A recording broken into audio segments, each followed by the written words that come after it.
नमस्कार दोस्तों। महाराष्ट्र में फिर एक बार तूफान मचा हुआ है मराठा रिजर्वेशन को लेकर। एक तरफ प्रोटेस्टर्स हैं जिनकी मांग है कि जब तक हमें रिजर्वेशन नहीं मिलेगा तब तक जो हम धरने पे बैठे हैं ना ही पानी पिएंगे ना ही खाना खाएंगे, और जहां पे स्ट्राइक कर रहे हैं वहां से नहीं हिलने वाले हैं। वहीं सरकार बोल रही है कि हम रिजर्वेशन नहीं दे सकते हैं। क्यों आखिर ये दोनों पार्टीज इतने ज्यादा कॉन्फ्लिक्ट में हैं? आखिर क्या मुद्दा है, क्या हिस्ट्री है? आज के वीडियो में सारी डिटेल्स मैं आपको बताने वाली हूँ। वीडियो को लाइक करें, शेयर करें और चैनल को सब्सक्राइब करें। अब सबसे पहले मैं प्रोटेस्टर्स की मांग की बात करूं तो उनका कहना है कि जब तक हमें रिजर्वेशन नहीं मिलेगा तब तक हम यहां से हिलने नहीं वाले हैं। और आप इन्हें देख रहे होंगे, मनोज जारंग पाटिल जो है ये लीडर है इसी प्रोटेस्ट के। इन्होंने 2 दिन से पानी नहीं पिया है, खाना नहीं खाया है, इसीलिए कि इनको रिजर्वेशन नहीं दिया जा रहा है। अब यहाँ पे इनकी मांग ये है कि सबसे पहले इन्होंने ये बोला था, हमें जो मराठा कैटेगरी है, कम्युनिटी है, उसे एक रिजर्वेशन दे देना चाहिए सोशली एजुकेशनली बैकवर्ड क्लास को लेकर। बट सरकार ने ये नहीं माना। अब इनका ये कहना है कि हमें जो ओबीसी को 27% रिजर्वेशन दिया गया है महाराष्ट्र में, उसमें से जो 10% है वो मराठास के लिए रिजर्व कर देना चाहिए। अब इसके खिलाफ ओबीसी बोल रहे हैं कि ऐसा नहीं होना चाहिए क्योंकि हमारी पॉपुलेशन ज्यादा है।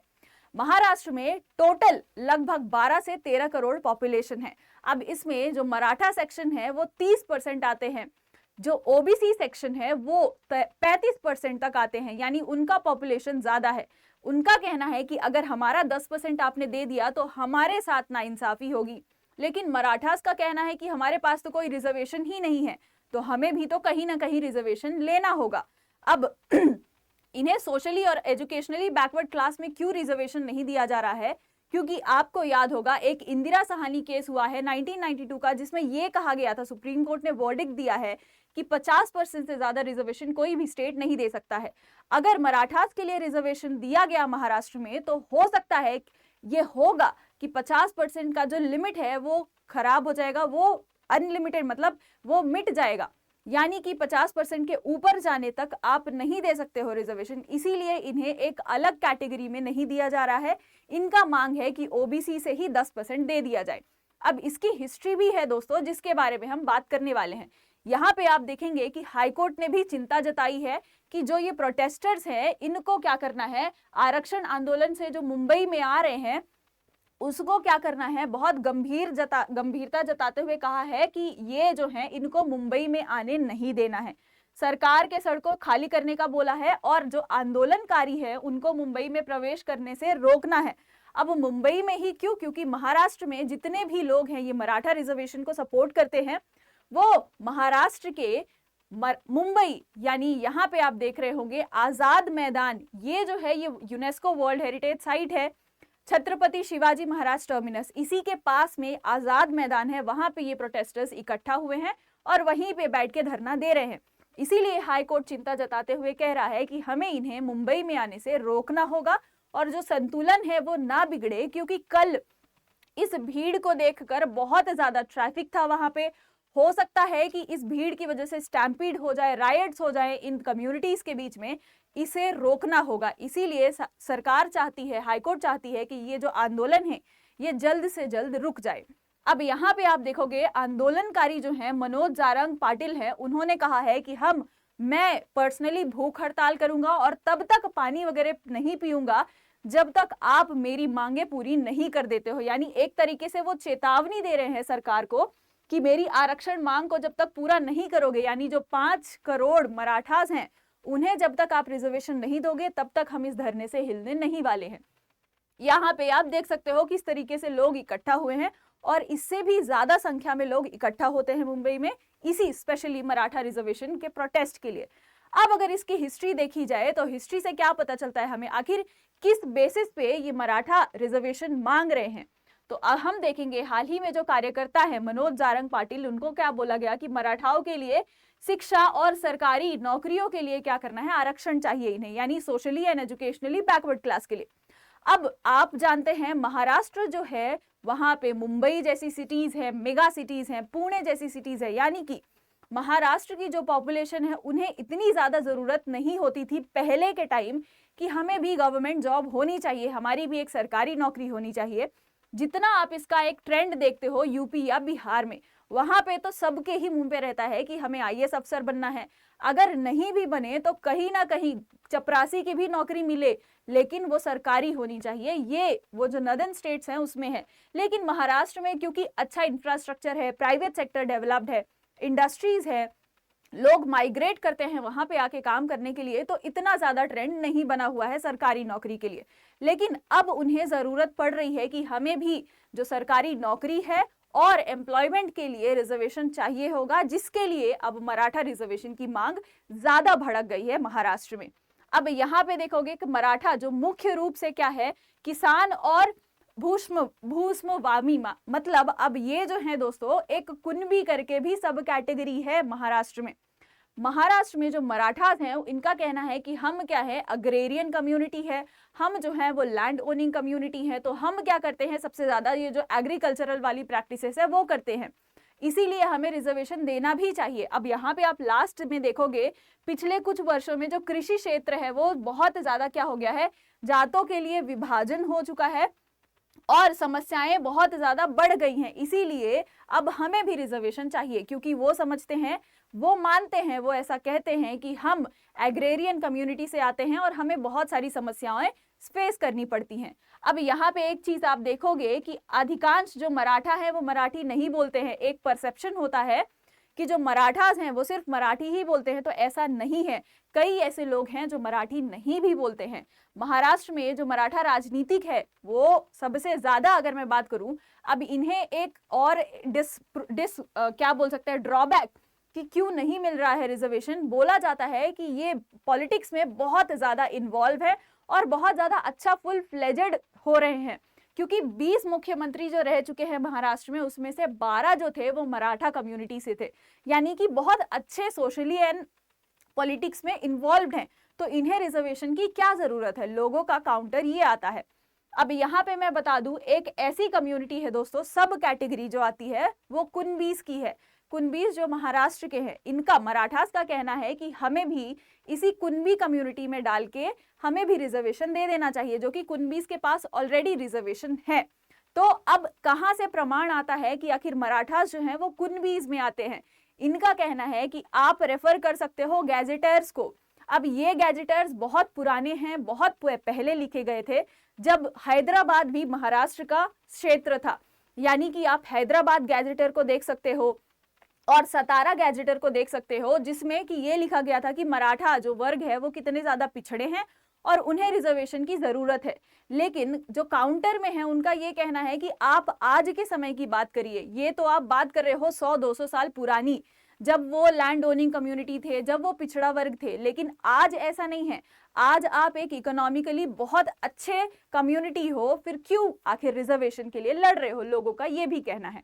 अब आगे अगर बात करते हैं आरक्षण की मांग, तो मराठा जो है वो दशकों से क्या कर रहे हैं, इसी चीज के लिए बोल रहे हैं। दशकों से, यानी अगर मैं बात करूं तो इसका कोई भी एक टाइम लाइन नहीं है जब से मराठास ये डिमांड कर रहे हैं। लेकिन ऐसा लगभग बोला जाता है 2000 से ये जो मांग है ये ज्यादा बढ़ती हुई दिख रही है। 2014 में भी बहुत ज्यादा स्ट्राइक्स और आरक्षण के लिए ये मांग की जा रही थी। अब कानूनी मतलब जो लॉस है, इससे क्या चुनौती मिलती है, तो जो सामाजिक और आर्थिक रूप से पिछड़ा वर्ग बोला जा रहा है उसको रद्द कर दिया गया था। यानी सुप्रीम कोर्ट कहता है कि आप जो सामाजिक और पिछड़ा वर्ग जो होता है वो महाराष्ट्र में मराठास नहीं है, इसीलिए हम आपको रिजर्वेशन नहीं दे सकते हैं। ये सुप्रीम कोर्ट ने कहा है 2018 में, क्योंकि 2016 में इन्हें आरक्षण दे दिया गया था। पर उसके बाद पता चलता है कि ये तो ऑलरेडी एक वेल एस्टैब्लिश्ड कम्युनिटी है, इसीलिए इसे स्ट्राइक डाउन कर दिया था सुप्रीम कोर्ट ने। अब आगे इसी में देखोगे आप कि राज्य की प्रतिक्रिया क्या है। महाराष्ट्र सरकार ने एक सुधारात्मक क्या किया, याचिका डाली है, जिसके बाद बताया जाता है कि समुदाय को पिछड़ा वर्ग क्या करना चाहिए, बताना चाहिए, योजना मतलब घोषित कर देना चाहिए, ये कहना है सरकार का। बट आगे मुद्दा क्या है, मराठा चाहते हैं कि उन्हें कुनबी के रूप में पहचाना जाए, जो कि ऑलरेडी एक क्या है, सब कैटेगरी है जो ऑलरेडी आरक्षण ले रही है। यानी अब आप समझ सकते हो कि मैं आपको क्या बता रही थी। मराठास चाहते हैं कि वो कुनबी जो कि एक ऑलरेडी सब कैटेगरी है, जो कि ऑलरेडी रिजर्व्ड है, उसमें उनको डाल दिया जाए और फिर उसके अंडर उन्हें रिजर्वेशन मिला जाए, दिया जाए, इनका ये कहना है। लेकिन कुछ और भी ज्यादा सुप्रीम कोर्ट के केसेस हैं, वर्डिक्ट्स हैं, कमिटीज हैं जिनका क्या कहना है वो भी हम जान लेते हैं, तभी हम पता कर पाएंगे कि आखिर कौन सी साइड जो है वो सही कह रही है और कौन सी साइड गलत कह रही है। तो मराठा आरक्षण को लेकर बहुत सारे कमिटीज भी बिठाए गए थे, जैसे कि काका कालेलकर कमिटी है 1955 की दोस्तों। इनका क्या कहना है, ब्राह्मणों के अलावा मराठाओं ने महाराष्ट्र के अन्य सभी समुदाय पर प्रभुत्व होने का दावा किया है, यानी बहुत ज्यादा अच्छे कैटेगरी में देखा जाता है इन्हें। ब्राह्मण तो हैं ही, लेकिन मराठास भी उसी कैटेगरी में आते हैं। इसीलिए क्या है, आयोग ने जो मराठा हैं बंबई में, उनको पिछड़ा वर्ग समुदाय कहने से मना कर दिया था। यानी काका कालेलकर कमेटी ने इन्हें स्वीकार नहीं किया गया था कि रिजर्वेशन देना चाहिए या मिलना चाहिए। उसके बाद बैठती है बीडी देशमुख समिति। ये हुई थी 1964 में, जिनका ये कहना था कि समिति ने मराठा को पिछड़ा वर्ग नहीं माना है। अब आप देख सकते हो, इन्होंने भी यही बोला है कि मराठा जो है वो पिछड़ा वर्ग नहीं है। आगे क्या कम्युनिटी है, मंडल कमीशन, मंडल आयोग, बहुत फेमस 1979 का, जिसने ओबीसी कैटेगराइजेशन किया, जिसने कई ऐसी कम्युनिटीज हैं, कई ऐसी कास्ट्स हैं, सब कैटेगराइजेशन किया, जिनको ओबीसी के अंडर डाला और इनको रिजर्वेशन दिलवाया। लेकिन मराठास के लिए इनका क्या कहना है कि राष्ट्रीय पिछड़ा वर्ग आयोजन जो माना जाता है, मराठा सामाजिक और शैक्षिक यानी एजुकेशनली क्या है, बहुत ज्यादा पिछड़े वर्ग नहीं है, इसीलिए इनको आरक्षण नहीं मिलना चाहिए। अब इनका भी यही सेम वर्डिक्ट है। आगे अगर बात करें, कम्युनिटी राणे आयोग है, इनका कहना है कि मराठा जो है उनको क्या है, देखिए आप देख सकते हैं, इनसे जो भारतीय संविधान है, आर्टिकल 15 क्लॉज 4 और आर्टिकल 16 क्लॉज 4, जो एक आर्टिकल है वो देता है रिजर्वेशन एजुकेशन सेक्टर में, दूसरा आर्टिकल है जो रिजर्वेशन देता है एम्प्लॉयमेंट सेक्टर में। तो इनका कहना है कि इनको आरक्षण मिलना चाहिए। इनको आरक्षण की सिफारिश की गई थी सबसे पहले राणे आयोग के द्वारा।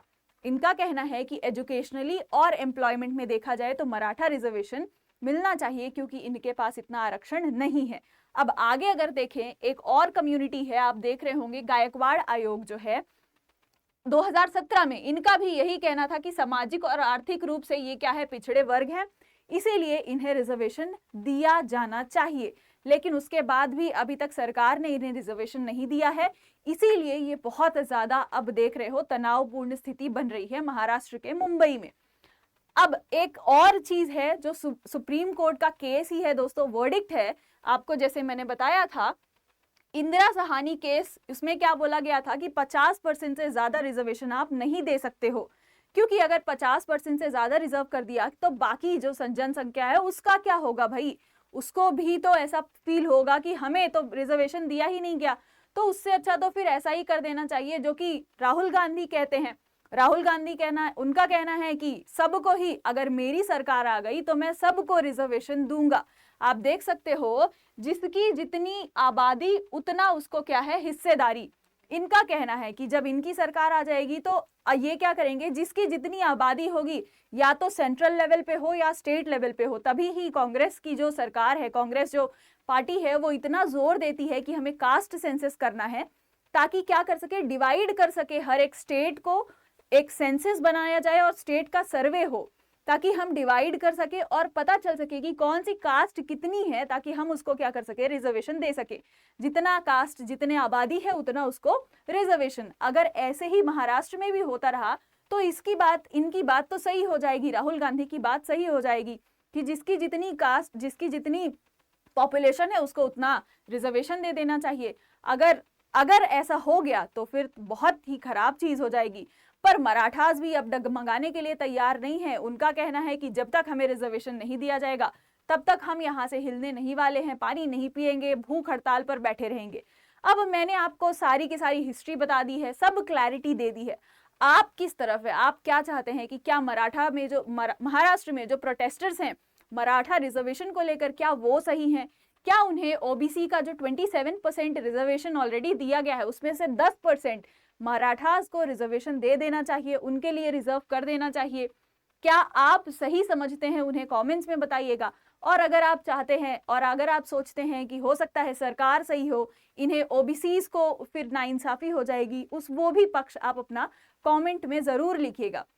और इसमें जो भी फैक्चुअल गलत चीजें होंगी आप मुझे बता सकते हैं कि मराठा महाराष्ट्र में कितनी पॉपुलेशन है इनकी, क्योंकि ये चेंज होती रहती है। तो ये आप कमेंट में लिखकर मुझे जरूर बताइएगा। आपका क्या ओपिनियन है ये भी कमेंट में जरूर बताइएगा। अगर आपको वीडियो पसंद आया हो, कुछ नई जानकारी जानने मिली हो, तो वीडियो को लाइक करें, शेयर करें और चैनल को सब्सक्राइब करें। जय हिंद, जय भारत।